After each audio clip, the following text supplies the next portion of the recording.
여러분 안녕하십니까? 오늘은 뉴미디어의 특징에 대해서 강의를 하겠습니다. 뉴미디어의 특징, 여러 가지 특징이 있습니다만 가장 첫 번째 특징이라고 한다고 그러면은 이 뉴미디어는 오가닉 미디어다 이렇게 얘기를 할 수가 있습니다. 오가닉이라는 말은 유기체적이라는 뜻이죠. 죽은 것이 아니라 살아 움직이는 유기체적인 진화하는 변화하는 그러한 미디어가 뉴미디어다. 그 뉴미디어의 특징이다. 이렇게 첫 번째 얘기를 할 수가 있는 것이죠. 과거에 전통 미디어라고 하는 것은 신문이 됐든 라디오가 됐든 텔레비전이 됐든 이런 전통 미디어들은 일단 한번 그 메시지를 만들어서 소비자들에게 그 수용자들에게 보내면 그걸로 끝납니다. 그러니까 과거에 그런 그 전통적인 매체들은 하나의 어떤 그 특종이라든가 이런 어떤 콘텐츠 메시지 또는 뭐 프로그램이 됐든 이런 것들을 제대로 만들어서 가급적이면 한 번에 많은 그런 수용자들에게 그거를 보내주는 것으로서 뭐 성공적인 그런 작품을 만들었다, 그런 뉴스를 만들었다 이렇게 얘기를 해왔죠.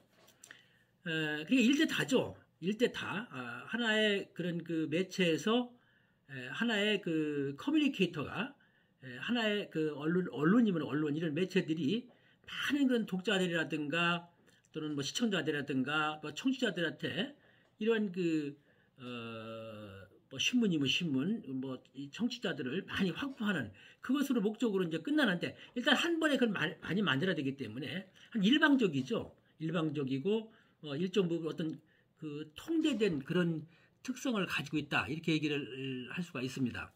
근데 뉴미디어에서는 이렇게 일방적으로 한 번으로 보내는 것이 아니라 여러분들이 사용하는 뭐 유튜브가 됐든 트위터북이 됐든 페이스북이 됐든 이런 것들이 어떤 보내는 사람의 통제하에 의해서 그걸 바탕으로 끝나는 그런 것은 아니죠.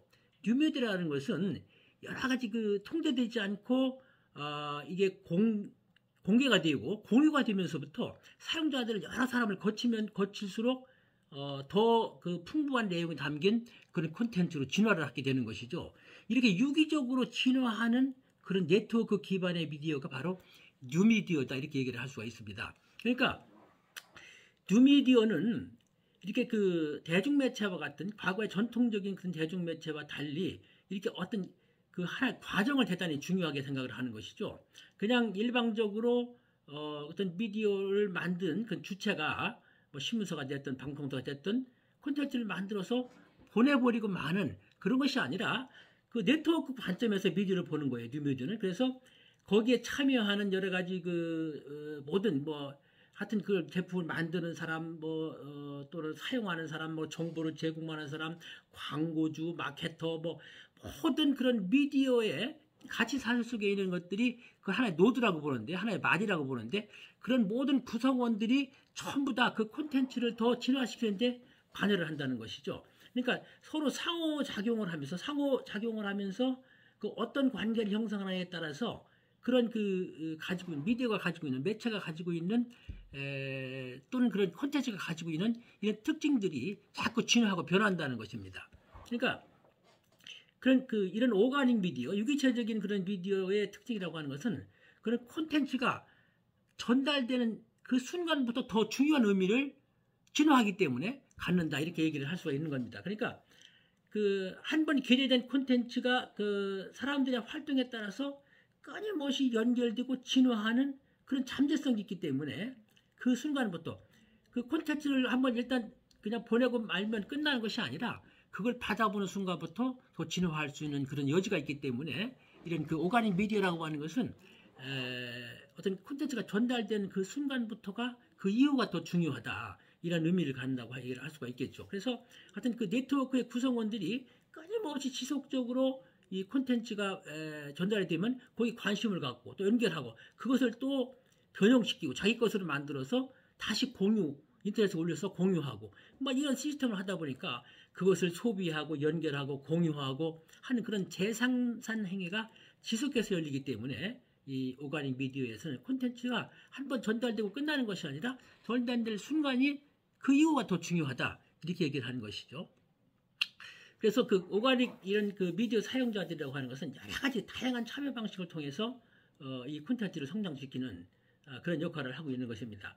그래서 하여튼 뭐 인터넷 공간에서의 어떤 그 콘텐츠뿐만 아니라 여러 가지 뭐 재화의 가치라든가 비즈니스 모델이라든가 하여튼 미디어 작동 방법이라든가 이런 것들이 끊임없이 변화하기 때문에 이러한 오가닉 미디어에 대한 근본적인 이해를 한다든가 이해가 없다든가 그런 고민이 없다든가 한다고 그러면은 그런 이런 뉴미디어가 계속해서 진화할 수 없고 또 그러니까 그런 뉴미디어의 시장에 개입해서 돈을 버는 그런 뭐 기업이라든가 그런 뭐 사람이 있다고 그러면은 이러한 기본적인 이해를 하지 않으면은 진화할 수가 없고 진화하지 않으면은 그 뉴미디어 시장에서는 더 이상 생존할 수 없는 진화할 수 없는 그런 특성이 있다 이렇게 얘기를 할 수가 있는 것이죠. 그래서 그 두 번째 특징은 이 인터넷 그 세대의 기준 어떤 심리적인 기준이라고 하는 것, 인터넷 세대의 심리적 기준 가격 이건 공짜예요, 공짜. 그러니까 이 인터넷상에서는 그 무한한 공급이 이루어지고 있죠. 인터넷에서의 그 정보라고 하는 것은 뭐 어떤 하나의 성격을 가진 정보라고 할 때 그거는 굉장히 많은 무한한 어떤 그런 그 정보들이 인터넷상에 돌아다니고 있는 것이죠. 소비자라고 하는 거, 인터넷에 들어가서 보는 소비자는 유한하지만은 그 유한한 소비자들이 찾아서 보려고 하는 그런 정보라고 하는 것은 인터넷상에서는 거의 무한대에 가까운 그런 공급이 이루어지고 있는 것이죠. 그러니까 그런 무한대 공급이 이루어지는 그 인터넷상에서의 정보를 얻으려고 할 때 소비자들은 돈을 내고 엄청나게 많은 정보가 있는데 그걸 기꺼이 돈을 내려고 하지 않는다는 거죠. 그래서 인터넷상에서의 어떤 그 소비자의 심리적 기준가라고 하는 것은 공짜라는 공짜. 그래서 인터넷상에서 정보를 얻으려고 그럴 때 돈을 내고 보려고 하지는 않는다는 것이죠. 그러니까 인터넷상에서 정보를 제공할 때 어떤 그 정보를 한 단위를 뭐 생산하고 유통한다. 이거는 제로예요. 사람들이 전 세계에 있는 뭐 수십억의 인구들이 그것을 볼 때 뭐 큰 돈 들이고 합니까?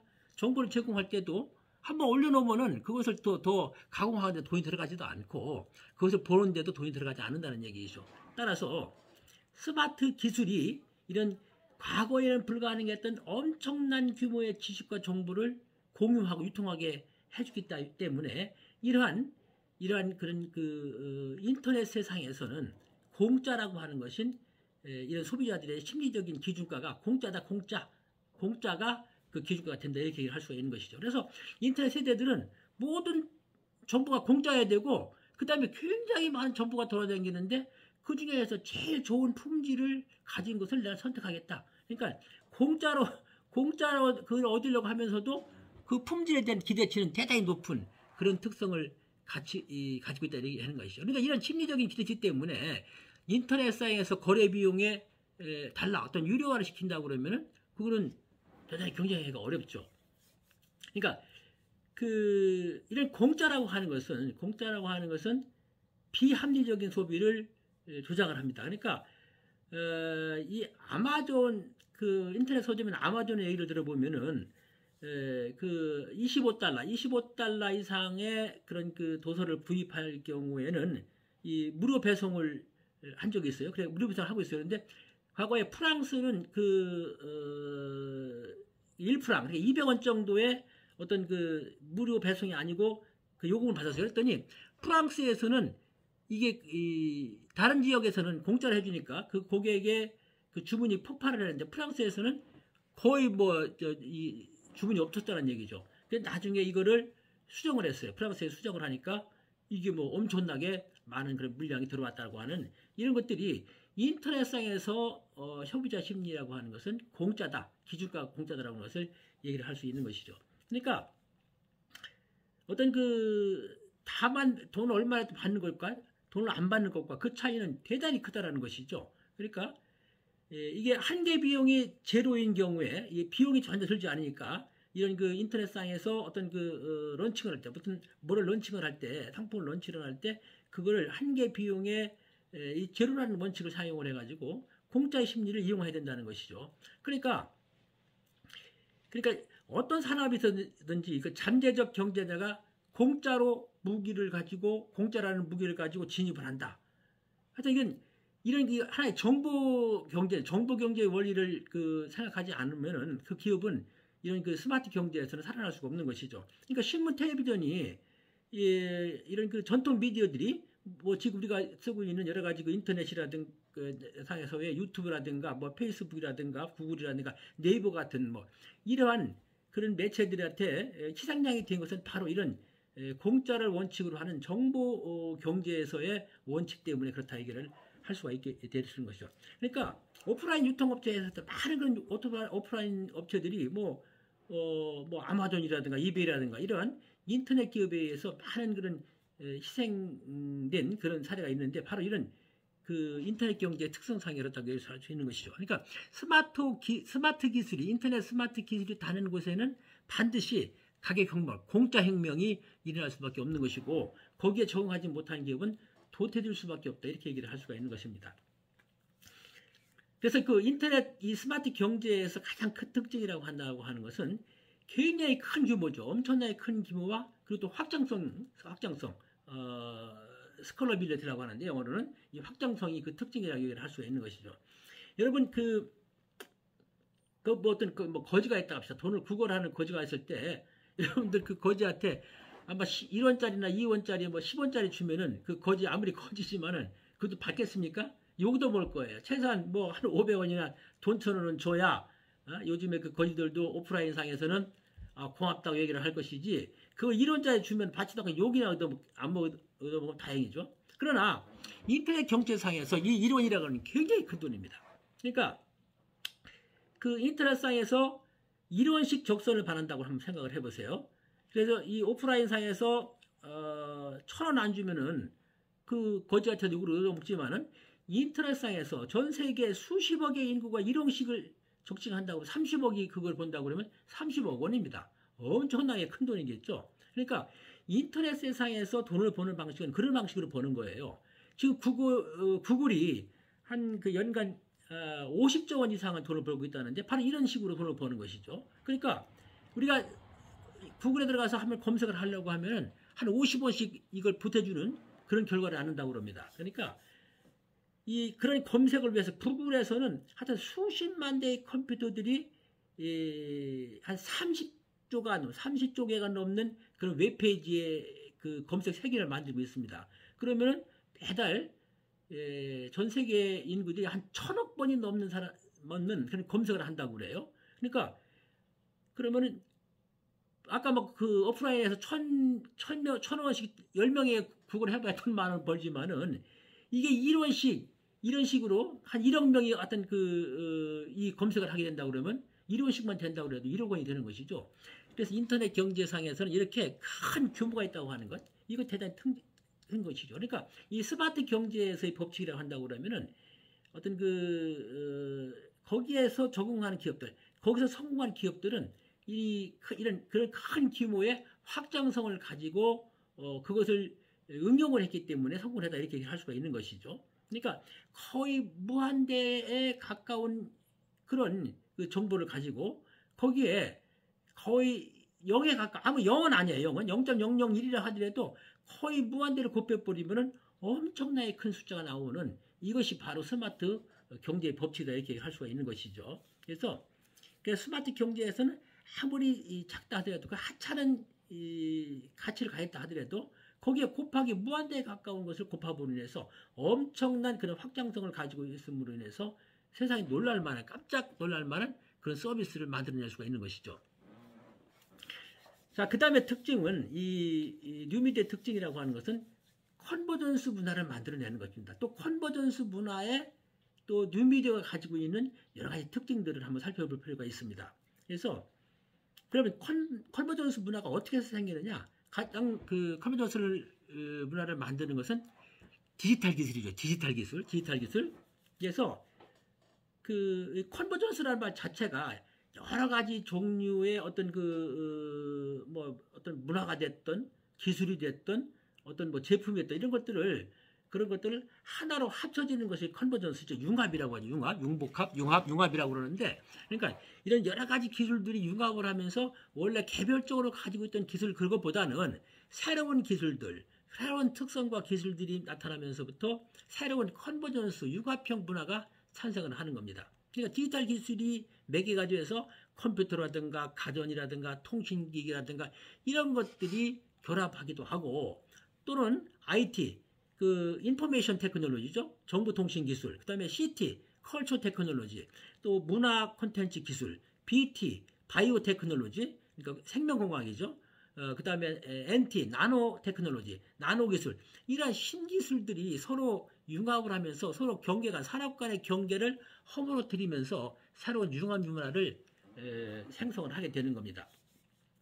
두 번째는 디지털 기술 말고도 인간 상호작용의 이런 컨버전스 문화를, 융합 문화를 만들어내게 됩니다. 그러니까 디지털 환경이 빠르게 변화가 되니까 그런 디지털 기술을 응용한 새로운 그런 서비스를 만들어내고 그 서비스를 만족도를 또 사람들이 원하게 되고, 그러니까 그러한 서비스를 만들어내는 사람, 그걸 공급하는 사람, 유통시키는 사람, 그걸 소비하는 사람, 이런 사람들이 서로 상호작용을 하면서 그러한 그 용도를 진화시키고 정제시키고 또 새로운 융합문화, 복합문화를 만들어내는 것이 바로 이 컨버전스 문화, 인터넷 시대, 뉴미디어 시대의 특징이다, 이렇게 얘기를 할 수가 있는 것입니다.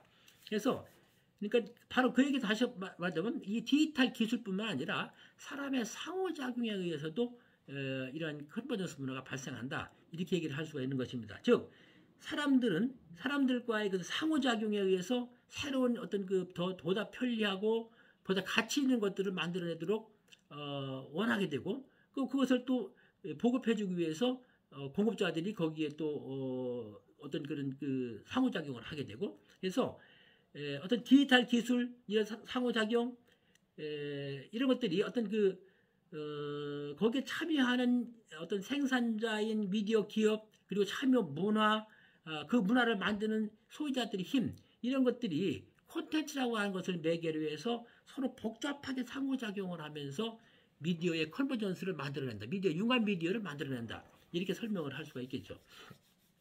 그러면은 이 컨버전스 문화 시대에, 컨버전스 문화 시대를 살아가는 오늘날의 그 소비자의 모습은 어떻게 변하고 있는 거냐, 이걸 한번 살펴보도록 하겠습니다.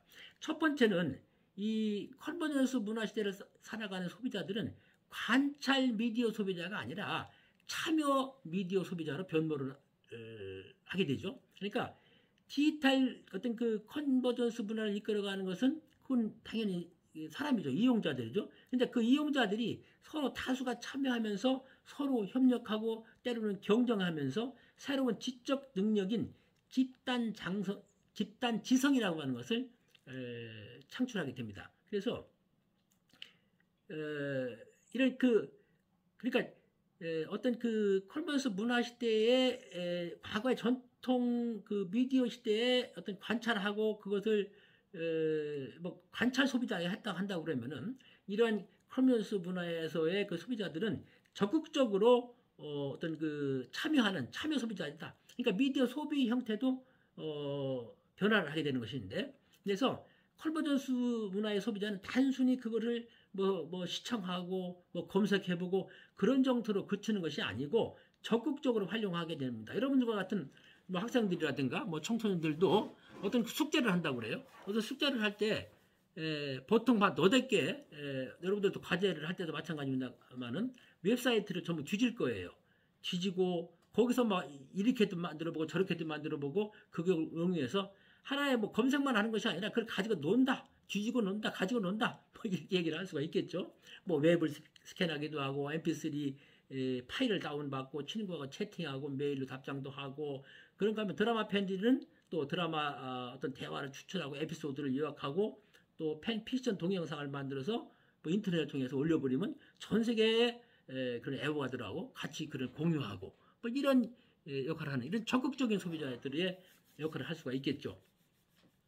자, 그럼 이 컨버전스 미디어의 특징을 한번 더 살펴보도록 하겠습니다. 그래서 그 융합 미디어의 이용자들은 그런 동료들과 상호작용하고 서로 영향력을 행사하면서, 그러니까 뭐 텔레비전 수용자라고 한다고 그러면은 그냥 단순히 거기에 어떤 뭐 관람하고 뭐 그냥 이용하는 것이 아니라 그냥 관람하는 정도로 소극적인 태세로 그걸 수용했다고 한다고 그러면은 이 컨버전스 미디어를 이용하는, 보통 컨버전스 미디어는 하나의 게임이라고 할 수 있겠죠. 하나의 게임 가지고 노는 이런 활동의 능동성을 보인다고 얘기를 할 수가 있겠습니다. 그래서 대표적으로 세 가지를 든다고 그러면 하나는 놀이성, 그 다음에 창작성, 그리고 네트워크 상에서 노는 네트워크 이용자, 뭐 이런 네트워크화 한다라고 하는 놀이성, 창작성, 네트워크화, 뭐 이 세 가지 정도를 요약해서 좀 그 특징을 얘기를 할 수가 있겠는데, 첫째 놀이성을 한번 살펴보겠습니다. 놀이성. 그래서 하나의 그 게임이에요. 이건 컨버전스 문화에서의 그런 그 뉴미디어라고 하는 것은 하나의 게임이 돼가지고, 이런 게임이라고 하는 것은 원래 그 게임을 설계하는 미디어 시스템상으로는 미리 설계되고 어떤 그 특별한 행위를 하는 하나의 도전을 하게 만들어주는 것이죠. 그러니까 수용자들이 직접 참여해서 머리를 쓰고 몸을 움직여야만 이런 게임을 즐길 수가 있는 것이죠.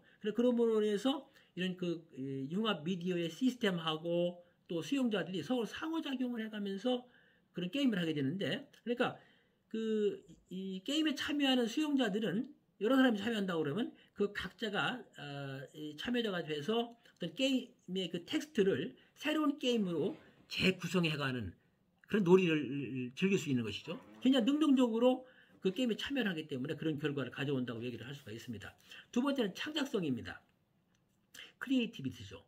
그 뉴미디어, 이 컨버전스 문화의 가장 큰 특징이 하나가 바로 이 창작성의 얘기를 할 수가 있는 것이죠. 그러니까 집단 지성에 의해서 어떤 그 공동 작업으로 새로운 작품을 만들어내기도 하는 그런 특성을 가지고 있는 것입니다. 예를 들어 가지고 그 1999년에 개봉된 건데 이게 블레어 위치 프로젝트라는 게 있었어요. 블레어 위치 프로젝트. 위치는 마녀입니다. 마녀. 그래서 사람들이 어떤 마녀에 대한 목격담을 막 받는 거예요. 그러니까 여러 곳에서 그런 것을 그러니까 전 세계에 있는 사람으로부터 마녀에 관한 그런 얘기를 받는 것이죠. 그래서 그 트랜스 미디어입니다. 그러니까 하나의 어떤 미디어로만 받는 것이 아니라 여러 각종 미디어를 통해서 마녀에 관한 그런 목격담을 받아가지고 한 1년 동안 그것을 모았어요. 그래서 여러 가지 다양한 미디어 플랫폼을 통해서 그것을 공개를 해준 것이죠. 그러니까 각각의 그런 그 텍스트가 전체 스토리에다 조금씩 반영을 해주고 이것을 종합해서 새롭게 구성함으로 인해서 이 블레어 위치 프로젝트라고 하는 이런 프로그램을 하나 만들었는데 엄청난 인기를 끌었죠. 이것이 바로 인터넷상에서 집단 지성으로 만들어낸 창작된 하나의 작품이다 이렇게 얘기를 합니다. 세 번째로는 네트워크화입니다. 네트워크화. 그러니까 네트워크 미디어에서 가장 중요한 것은 아까 얘기했던 대로 어떤 그 원래 정해졌던 그런 메시지를 그걸로 끝나는 것이 아니라 전달 매체에 의해서 다시 변형되고 진화되는 오가닉 미디어라고 해서 오가닉 미디어. 그런 오가닉 미디어에 의해서 진화된 메시지라고 하는 것이 대단히 중요한 것이죠. 바로 이 네트워크 미디어의 가장 큰 특성이라고 얘기를 할 수가 있는 것이죠. 이 네트워크 미디어에 참여하는 이 능동적인 이 융합 이용자들이 새로운 그런 그 아이디어를 만들어내고 그게 융합을 하면서 그 콘텐츠를 진화시키니까 여기서는 과거의 그런 그 텔레비전의 수용자는 시청자라고 얘기를 하겠지만은 이거는 시청자 플러스 이용자죠. 따라서 여기에 대해 이런 이 복합 뉴미디어의 이용자는 그 수용자는 시청자라고 얘기하지 아니하고 시청 이용자다, 비유 유저다 이러한 용어도 지금 등장하고 있습니다. 그래서 그 시청 이용자라고 하는 것은 그 매체를 시각적으로만 이용하는 것이 아니라 직접 행위하고 사용한다고 하는 그런 그 개념으로 접근을 한 것이죠. 시청한다, 워칭한다, 상호작용한다, 인터액팅한다. 이거 두 개가 동시에 강조되고 있다고 얘기를 할 수가 있습니다. 자, 그럼 컨버전스 문화와 혁신이라는 개념으로 한번 살펴보도록 하겠습니다. 첫 번째, 이 컨버전스 문화에서 대표적인 그런 그 특징이 어떤 그 플랫포마이징이라고 하는 것입니다. 플랫포마이징. 플랫이라고 하는 것은 어떤 설계 도면 뭐 이런 뜻이죠. 설계 도면. 포마이징은 변형한다는 것이죠. 플랫 설계 도면을 변형한다 그런 의미예요. 플랫포마이징이라고 하는 것인데 이것은 어떤 그 하나의 비즈니스 플랫폼을 기반으로 해서 공급자와 사용자가 서로 유연하게 어떤 그 제품과 서비스를 창조하는데 참여한다는 얘기입니다. 그러니까 해체와 모듈화, 그다음에 개방과 공유, 뭐 이런 것들을 통해서 사용자와 그 비즈니스에 협력하는 그 참여하는 사람들, 또 소비자까지도 서로 거기에 참여를 하면서 새로운 새로운 어떤 그 혁신이 일어나는 무수한 변형을 일으킨다고 하는 것이죠. 무수한 변형을 통해서 새로운 혁신을 일으킨다. 그래서 예를 들자고 그러면 나이키에서는 말이죠. 나이키에서는 어떤 그 친환경 특허 기술 그린 익스체인지라고 하는 친환경 특허 기술을 소비자들이 공개를 했어요. 그리고 그 공개를 한 다음에 소비자들의 의견을 들어가지고 다양한 상품과 서비스를 개발해내서 어떤 그 고객들의 아이디를 통해서 새로운 제품을 만들어내는 그런 그 어떤 전략을 폈는데 대성공을 거뒀다고 얘기를 하죠. 이런 것들이 바로 플랫포메이징이라고 하는 것입니다. 그러니까 이런 그 플랫포메이징의 특징을 몇 가지 살펴본다고 그러면 하나의 해체 모듈합니다. 모듈화. 모듈화라고 그러니까 모듈화라는 게 뭐냐고 그러면 모듈이라고 하는 것은 그러니까 어떤 특정 부위와 특정 단위를 어떤 제품의 특정한 부위 단위를 떼어내는 것을 모듈로 한다고 그러는 거예요. 모듈로 한다고 그러는 것. 모듈이라는 말 자체가 어떤 특정한 부위다이라고 하는 것이죠. 그래서 이런 하여튼 대규모로 대량 생산하는 어떤 그 기성 제품을 대량 생산하는 그런 체제 하에서는 어떤 그 제품의 개성이 많이 없어지겠죠. 몰개성화가 되는 것이죠. 그래서 이것을 없애기 위해서 새로운 어떤 그 수요를 창출하고 이런 개성을 잃어버린 이러한 그 대량 생산 체제의 어떤 한계를 극복하기 위해서 만들어낸 것이 바로 이 해체업 그 모듈화라고 얘기를 할 수 있는 것입니다. 바로 이것을 위해서 이런 플랫포메이징이 이루어지는 것이죠. 그러니까 어떤 제품이 있으면 그 제품의 각 요소를 최소 단위로 어떤 잘라내는 특정 부위 단위별로 잘라내 가지고 그것을 어떤 그 각 관련된 뭐 업체 뭐 자회사면 자회사라든가 어떤 협력회사면 협력회사라든가 소비자들로부터 아이디를 얻어가지고 그것을 다시 재조립함으로 인해서 새로운 제품으로 탄생시키는 것이죠. 예를 들어서 휴대전화 업체라고 한다고 그러면 거기에 중앙 CPU, 중앙 처리장치, 마이크, 뭐 메모리, 카메라, 배터리 이런 걸 전부 다 모듈을 해체를 시켜가지고 소비자들이 거기에 의견을 내게 되면 그것을 그 부분만 새로 업그레이드 시켜가지고 다시 결합해 주는 것이죠. 이런 구두 같은 경우도 그런 경우가 있었습니다. 구두 경우도 신발의 바닥, 어떤 그 구두의 목, 발등, 여러 가지 각 부분을 16개의 모듈로 만들어가지고 다시 이거를 다시 조합을 하면 256개가 된다고 합니다. 그렇게 만들어가지고 새로운 구두 제품으로 탄생시킨 소비자들의 의견이라든가 다른 어떤 협력업체들의 의견을 들어가지고 새로운 제품으로 탄생한 그런 사례도 있습니다. 이것이 바로 플랫포마이징 이렇게 얘기를 할 수가 있습니다. 그래서 이런 그런 플랫포메이징이라고 하는 것은 어떤 개방을 해주고 참여를 유도를 해가지고 어떤 새로운 생태 가치 이런 것을 만들어내는 새로운 어떤 파생의 가치를 만들어내는 그런 특징이라고 얘기를 할 수가 있습니다. 두 번째로는 매시업이라는 거예요. 매시업. 그러니까 프로듀서와 이용자의 구분을 이것도 좀 플랫포메이징과 약간 유사한 측면이 있습니다만 매시업이라고 하는 것은 여러분 감자 같은 거 이렇게 막 부순다, 으깬다, 부숴서 융합해 섞는다 그런 의미를 갖고 있는 건데 공개된 인터넷 플랫폼에서 다양한 아이디어를 혼합해서 새로운 혁신을 만들어내는 것을 매시업이다 이렇게 얘기를 합니다. 그래서 구글이라든가 야구라든가 또는 아마존 인터넷에서 아마존 같은 데에서는 이런 자사의 상품 정보와 API 애플리케이션 프로그래밍 인터페이스 그러니까 앱이죠. 앱 어플리케이션 앱 프로그램을 이걸 공개를 해서 많은 아이디어를 얻은 다음에 그걸 새로운 매시업을 통해서 새로운 그런 제품을 만들어내는 것이죠.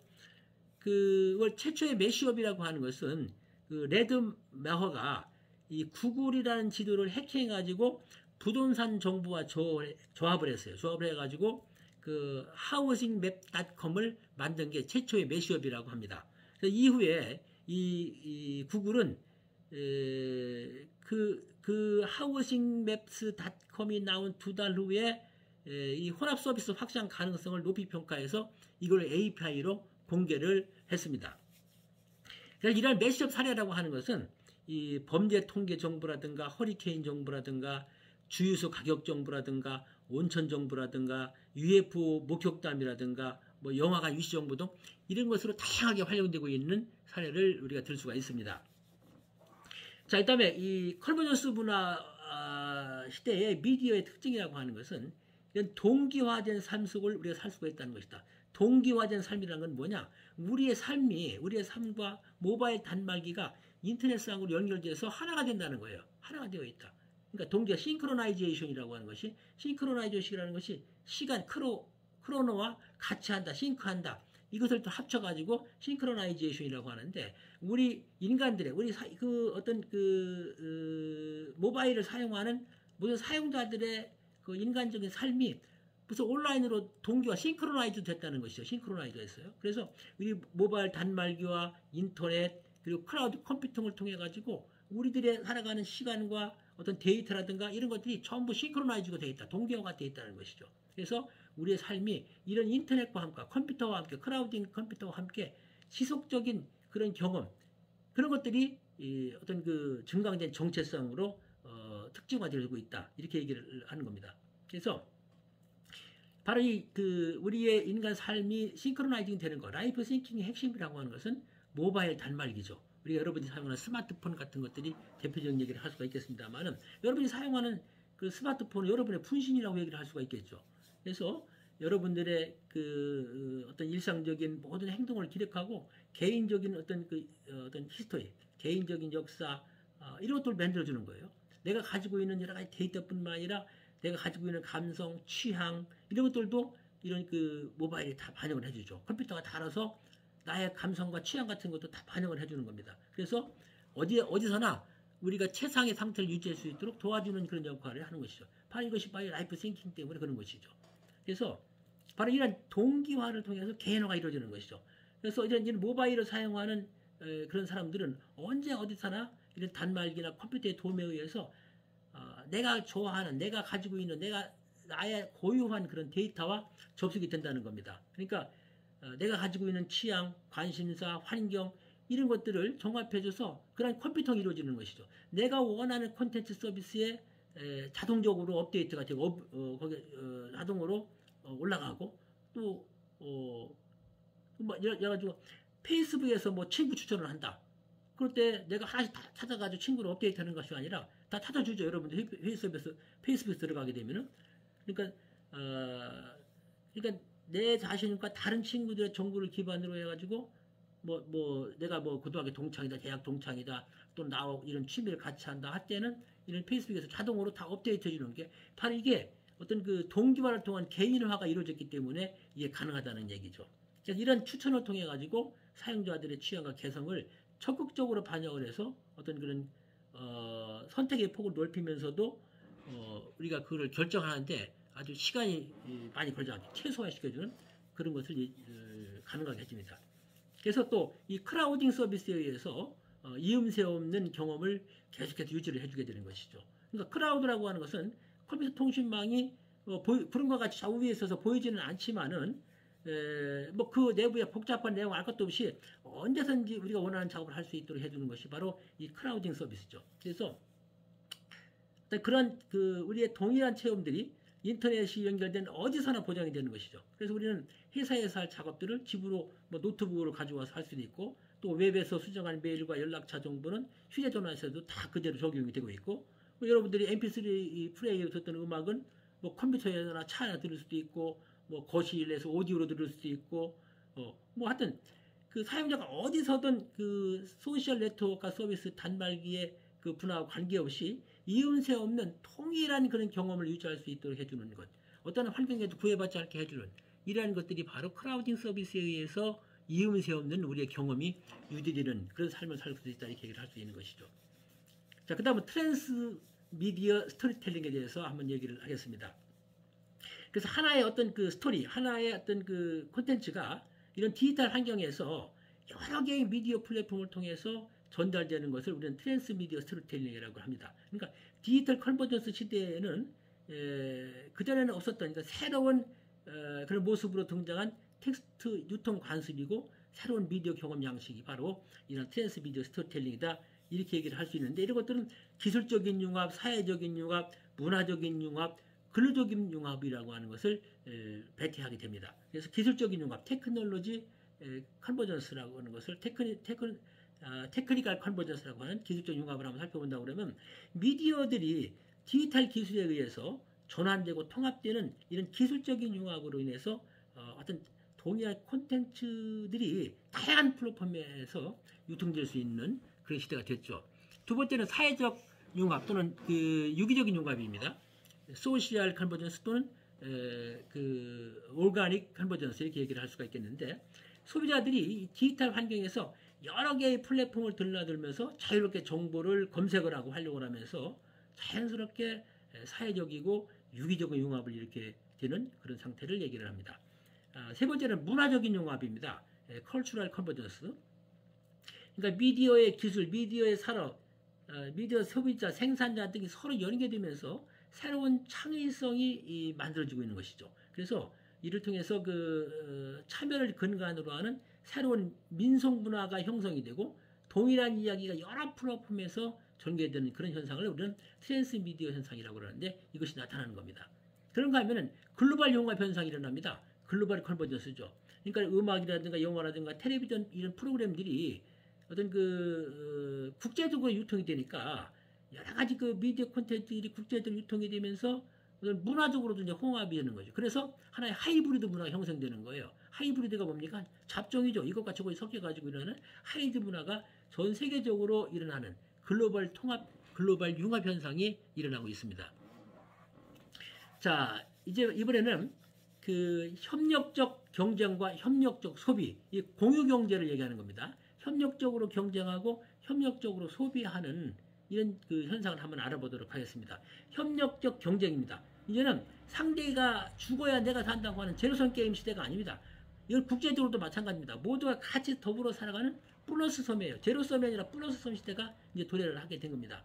그래서 이런 소셜 네트워크를 통해서 실시간 물물 교환이 되고 거래가 되고 교환되고 공유 활동이 강해지는 이런 시대에는 이제는 이런 협력적 경쟁 시대도 열어지게 됐는데, 몇 가지로 분류해서 살펴볼 수가 있는데, 첫째로 가치 사실상에서 일부 분야만 기업과 협력을 하고 다른 분야는 경쟁하는 그런 경우를 볼 수가 있겠는데, 연구개발, 조달, 생산, 마케팅, 유통 등의 이 가치 사실 분야에서 한 분야만 협력 관계를 하는 거예요. 나머지는 경쟁하는 것이죠.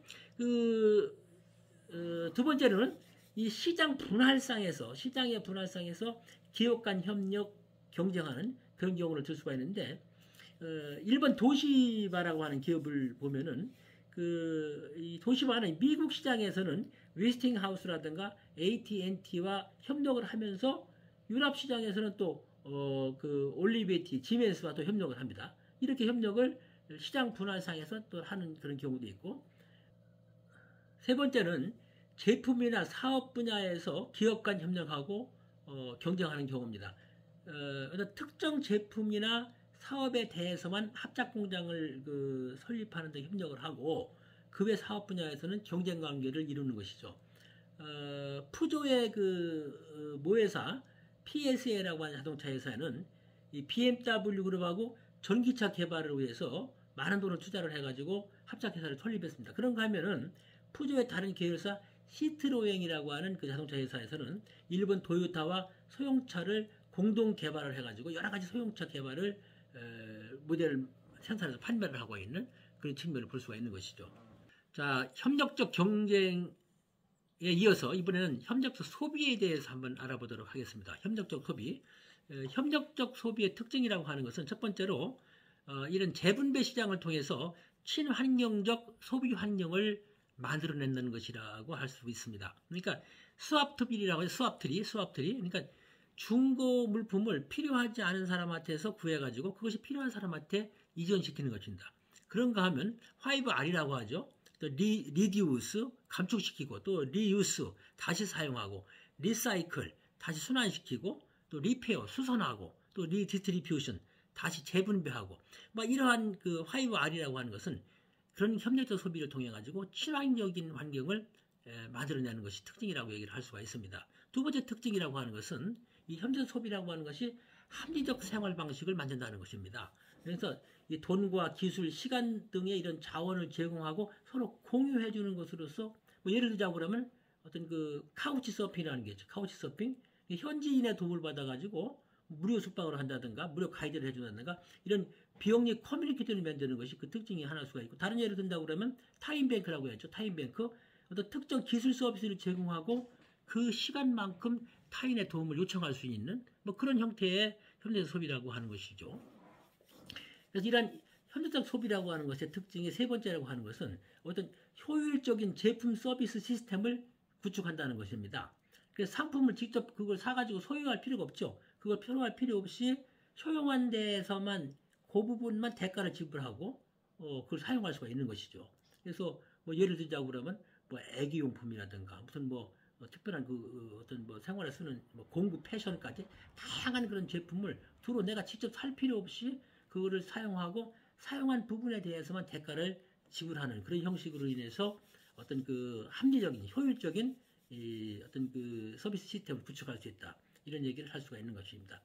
또 자신이 소유하고 있는 그 자산을 남들과 공유를 함으로 인해서 새로운 가치를 창출하는 것이 바로 이 협력적 소비의 특징이다 이렇게 얘기를 할 수가 있습니다. 그래서 이런 협력적 소비라고 하는 것은 현명한 소비를 하려는 그런 의도가 네트워크 소통과 결합을 함으로 인해서 이런 스와프 트레이딩처럼 원하는 사람을 연결하는 하나의 장터를 인터넷 공간에다가 열어주는 그런 역할을 할 수 있다 이렇게 얘기를 하는 것입니다. 다음으로 컨버전스 문화의 특징 중에 하나가 트라이슈머와 트랜슈머라고 하는 것입니다.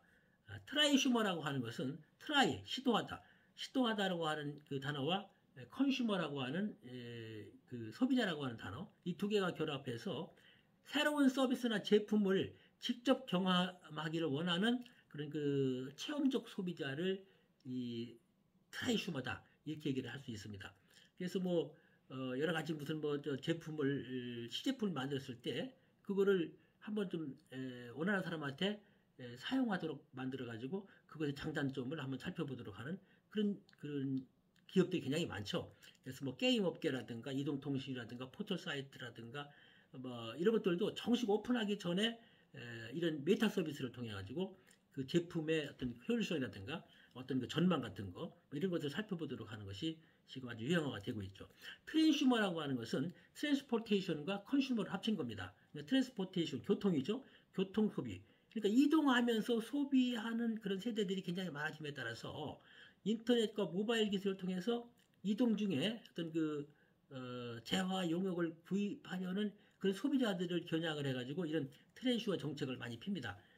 이동 중이거나 또는 그 대기 중인 소비자 입구 종적을 위해서 공항이라든가 또는 뭐 지하철이라든가 뭐 그런 인구가 많고 그 대기 가능성이 높은 이런 공공장소에다가 이런 무료 전시장을 만들어 놓는다든가 인터넷 카페를 연들어 준다든가 뭐 이런 독서실을 만들어 준다든가 이렇게 해가지고 거기서 이런 이동 중에 있는 사람들이 소비할 수 있는 그런 어떤 정책을 판매 정책을 펴고 있는 것도 이런 컨버전스 문화의 특징이다 이렇게 얘기를 할 수가 있습니다. 자, 오늘은 그 오가닉 미디어라고 할 수 있는 살아서 움직이는 진화하는 일방적으로 보내버리면 끝나는 것이 아니라 통제되는 것이 아니라 그것이 상호 교환하고 서로 상호작용하면서 계속해서 진화하고 새로운 가치를 창출해 나가는 이런 그 뉴미디어의 특성에 대해서 여러 가지 전반적인 사항을 알아봤습니다. 오늘도 강의를 경청해 주셔서 대단히 고맙습니다.